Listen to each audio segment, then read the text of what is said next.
Voltamos com o segundo bloco do Super Notícias desta sexta-feira. Na primeira parte você acompanhou as principais notícias de Valadares e região. E agora, neste segundo bloco, como eu disse na passagem de bloco, estou aqui com a médica, a doutora Amanda Oliveira. Ela que está aqui para poder falar e explicar para nós tudo o que há dentro da síndrome pós-Covid.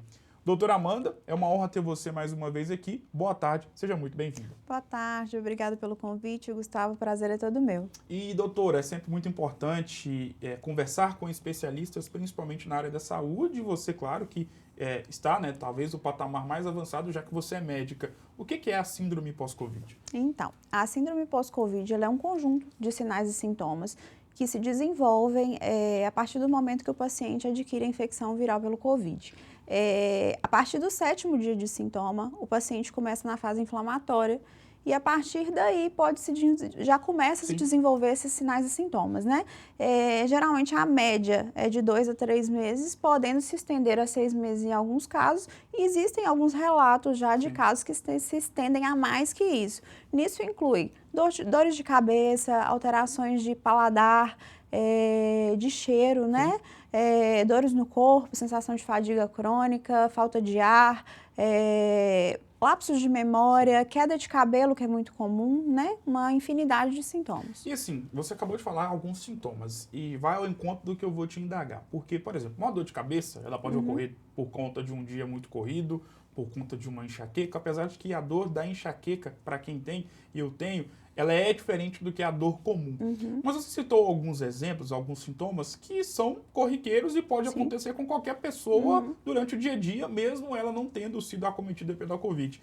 Como identificar que esses sintomas são pós-Covid, ou seja, oriundos da Covid? Sim, todos os sintomas aqui relatados, né, dessa síndrome fazem parte também de outras doenças. Então, assim, para eu caracterizar, por exemplo, que uma dor de cabeça ela é por pós-Covid, o médico, né, que vai te auxiliar, ele tem todo uma história clínica desse paciente em relação à data de início dos sintomas, se você já tinha esse sintoma antes ou se adquiriu posteriormente, excluir outras causas, né? Uma dor de cabeça ela pode ser tanto de uma enxaqueca quanto tensional, então de acordo com as características que esse paciente me fornece, com a história clínica desse paciente, fazer o diagnóstico. E muitas vezes a gente abre mão de exames complementares também. E sobre a síndrome pós-Covid e as sequelas da Covid-19, por que eu te pergunto isso? Hoje, até mesmo aqui em Valadares, existe um centro que é especializado para poder auxiliar pessoas que foram acometidas pela Covid na questão da fisioterapia. Sim. E nós sabemos que existem muitos acontecimentos pós-Covid que são mais sérios do que uma simples dor de cabeça. Qual é a síndrome, qual que é a sequela mais grave em relação à pessoa que pegou a Covid-19? Então, eu acho que assim, a sequela mais grave que a pessoa tem é a questão pulmonar, né? E renal também, mas o acometimento maior é pulmonar. O acometimento pulmonar, ele pode tem desde a fraqueza muscular que você adquire pela internação prolongada, pelo quadro consumptivo mesmo, né? E aí, lembrando que o músculo, a gente utiliza de músculo também para respiração, diafragma e os músculos cervicais auxiliares também. E aí, tanto dessa fraqueza muscular, quanto também do padrão fibrótico que pode fazer nesse pulmão, né? Que é um padrão restritivo. E aí, bronquiectasias também, que são alterações sequelares nesse pulmão, que vão dificultar a troca de oxigênio, né? E isso aí traz sequelas a longo prazo para esse paciente. Alguns casos é possível reabilitação, melhorar um pouco, outros casos já casos um pouco mais irreversíveis, né? E lembrando também que o segundo acometimento maior é o acometimento renal, que esses pacientes têm, que é um quadro grave também. Geralmente, nem todo paciente tem, mas quadros mais graves, que o paciente já tem uma predisposição à insuficiência renal crônica, esse rim tende, por um efeito tanto do vírus lesa especificamente a célula renal, quanto também diminui o fluxo sanguíneo para esse rim, podendo levar a casos de insuficiência renal crônica. Em relação ao óbito, porque existem vários casos que pessoas foram acometidas de forma grave e conseguiram sobreviver. Mas eu não sei, eu não posso afirmar, e você deve ter contato com outros profissionais, já deve ter vivenciado ou não, de pessoas que foram acometidas pela Covid, sobreviveram, resistiram à Covid e vieram a falecer por conta, não vou dizer de uma sequela pós-Covid, mas morreram pós terem sido acometidos pela Covid. Existem casos, e esses casos têm relação, pelo menos os que você sabe, com a síndrome pós-Covid? Sim, um dos sintomas, uma parte desses acometimentos do pós-Covid é a questão hematológica, porque a gente favorece o pós-Covid em torno mais ou menos de 2 a 3 meses, igual eu falei, ele favorece a formação de trombo, né? E aí, pacientes, por exemplo, que já são pacientes que têm tratamento para oncológico, né, que é muito comum, que ele já tem uma probabilidade maior de formar trombo. O paciente que tem várias outras doenças que tem a probabilidade de formar esses trombos, fibrilação atrial, enfim, uma infinidade de doenças, ele vai favorecer esse evento. E isso aí pode levar ao quê? Pode levar a uma trombose, tanto de membro inferior quanto êmbolos deslocados, levando, por exemplo, a um infarto agudo do miocárdio, uma tromboembolismo pulmonar, que são questões que podem levar à morte, realmente. Com certeza. Você que é médica, claro, fique à vontade para responder ou não, sobre a questão da vacina. E é sempre muito importante ressaltar que a vacina, ela é um subterfúgio mais utilizado e com maior nível de eficácia para evitar com que as pessoas possam ser acometidas pela Covid. Não significa que elas não serão acometidas. Sim. Me corrija se eu estiver errado. Mas a vacina é um agente que vai fazer com que essa pessoa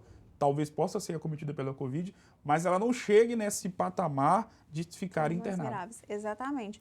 O que acontece? A vacinação não quer dizer que você não vai ter Covid. Sim. Você pode ter sido vacinado com 3 doses e ter Covid novamente. Mas a vacina vai favorecer que você não tenha quadros graves, que precise de internação, que precise de outras intervenções e sequelas, né?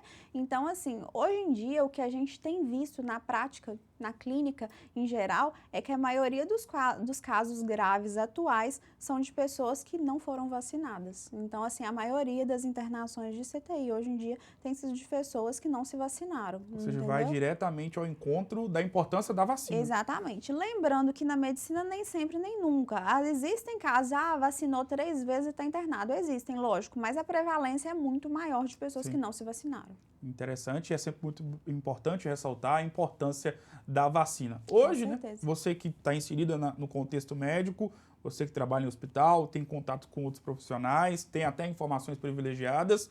Como é que está o cenário aqui em Governador Valadares? De acordo com os boletins epidemiológicos divulgados pela Prefeitura, a incidência de casos tem caído. Sim. E eu queria saber de você, de fato, é isso mesmo? Não que eu esteja duvidando, né, dos boletins epidemiológicos da Prefeitura. Mas o cenário está um pouco mais animador em relação a tudo que nós vivemos em 2021 e principalmente em 2020? Sim, eu acho que assim, no atual estado que a gente está, nem se compara ao que a gente já passou, né? Mas lembrando que os níveis realmente estão, de acordo com o boletim, são bem mais baixos, né? Mas, assim, lembrando que a pandemia não passou, né? Então, assim, a gente tem notícias dessa variante nova, da Ômicron, e lembrar o seguinte, a gente não sabe. Estudos falam que ela tem uma alta probabilidade de passar, uma alta efetividade, mas que não leva a quadros tão graves. Altamente transmissível. Exatamente, mas que não levaria a quadros tão graves. Só que o Covid em si é uma coisa muito nova. Sim. E é essa variante mais ainda. Então, assim, ninguém vai querer pagar para ver, né? Muito importante ressaltar isso. Doutora Amanda, muito obrigado mais uma vez por ter aceitado o convite. É sempre uma honra ter você aqui e as portas estão abertas para você poder voltar mais vezes. Muito obrigada. Doutora Amanda, obrigado mais uma vez. O Superi Notícias desta sexta vai ficando por aqui. Mas antes, né? Ontem tivemos a finalização de mais um campeonato brasileiro. O Atlético já é campeão, já foi campeão, com 3 rodadas, de antecedência, né? Ao vencer o Bahia na última semana, pelo placar de 3-2, jogando na Fonte Nova. Bahia que acabou sendo rebaixado juntamente com o Grêmio, que foi o adversário do Atlético nessa última rodada, venceu a equipe mineira pelo placar de 4-3, mas como o tricolor gaúcho dependia de alguns resultados paralelos, esses resultados contribuíram para o rebaixamento, para o 3º rebaixamento da equipe gaúcha. O Grêmio precisava com que o Juventude e a equipe do Bahia não pontuassem, mesmo vencendo. E isso aconteceu. O Grêmio venceu, mas o Juventude pontuou, venceu a equipe do Corinthians pelo placar de 1-0 e o Bahia perdeu para a equipe do Fortaleza. Porém, o Grêmio precisava torcer para 2 resultados negativos dessas 2 equipes. o Juventude precisaria perder para a equipe do Corinthians em casa e o Bahia perder para a equipe do Fortaleza fora de casa. Isso aconteceu, mas o Juventude venceu a equipe do Corinthians pelo placar de 1-0 e isso não foi suficiente e estragou o sonho do torcedor gremista de poder permanecer na Série A. Lembrando, né, que agora o Grêmio vai jogar a Série B juntamente com o Cruzeiro, também ao lado da equipe do Vasco. Três grandes equipes, mais uma vez na Série B. O ano passado, neste ano, tivemos, né, Vasco, Botafogo e Cruzeiro. E em 2022 teremos Grêmio, Cruzeiro e Vasco da Gama. Realmente um cenário, né, de uma Série B, de uma super Série B. É um lugar que ninguém quer estar, mas quando está lá, se depara com esse tipo de situação. Vamos ver como vai se desdobrar esse torneio da Série B de 2022. O Galo, né, que não estava tão focado nessa partida contra o Grêmio e volta a sua atenção, volta o seu foco para a grande final da Copa do Brasil. Jogo neste domingo às 4 horas da tarde no Mineirão. Primeira partida em Belo Horizonte e a segunda e finalíssima na próxima quarta-feira contra a equipe do Atlético Paranaense, jogando, claro, jogo lá na Arena da Baixada. Galo que vai em busca da tríplice coroa, repetir, né, o feito histórico feito pelo Cruzeiro lá em 2003. Será que a equipe mineira vai conseguir isso? Lembrando que todos os detalhes da partida entre Atlético e Furacão neste domingo você confere e acompanha comigo na próxima segunda-feira. Eu vou ficando por aqui. Um grande abraço, um excelente final de semana para todos vocês e eu volto na próxima segunda. Até lá!